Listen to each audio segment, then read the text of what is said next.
Mm.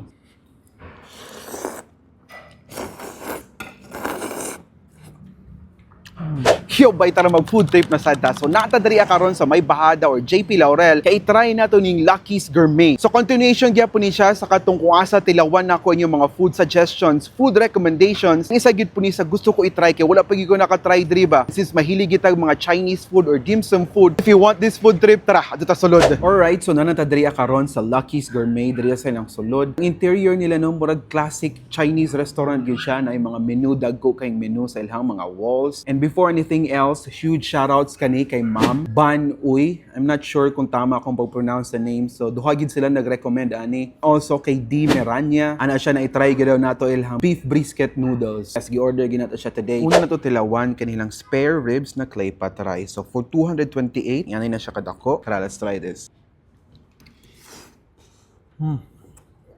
Init yung guys pero lami. Flavorful kayang sauce. And ang ganahan ako ani, humot siya aromatic and then flavorful juga kayo. Meaty, savory, may gamay na sweetness. Ang meat sa spare ribs, dili siya kanang tender type. Pa siya good amount of chew. So kaning clay pot rice na to, napa siya kauban na kaning murag sauce. Onions daw na siya. Flavorful na magiging siya daan. Pero since partner na siya, kailangan idungag ginata ni.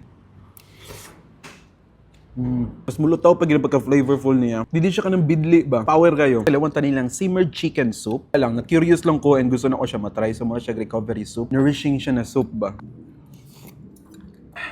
Ang lasa niya medyo healthy, bland lang siya. Pero naagid po dito ang chicken ni flavor good. So dili siya rich in flavor. Amoy and malasahan good po nimo ang ginseng ani. Mild lang gyud siya. Subtle lang. Okay, so diriya na ta sa ilang beef brisket noodles. So 300 pesos na siya per serving. Daw ang serving. Good for 2 or 3 na ni siya. One thing I noticed ani ilang beef brisket noodles no lahi ra sa mga tilawan nako. White ang ihang noodles and thick ang ihang sabaw tapos naa siya tomato. So very lahi ang atake niya. So let's try this one.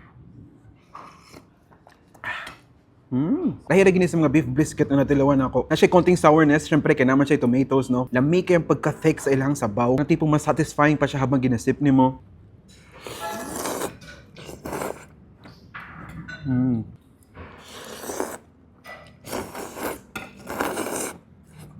Yeah, let's talk about the noodles. Lami man na ng noodles, grabber yun sa flavors sa soup. And since lami ang sabaw, manikit yun siya sa noodles. Since thick ilhang sabaw, no, medyo naging sagi na ilang noodles. Pero I guess okay lang siya. Actually, unique gani. Lahi gini lang atake dere.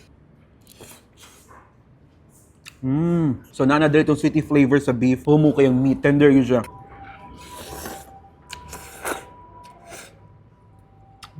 Favorite na ako nilang beef brisket noodles dere. Order po ta sa ilang mga dim sum and I have here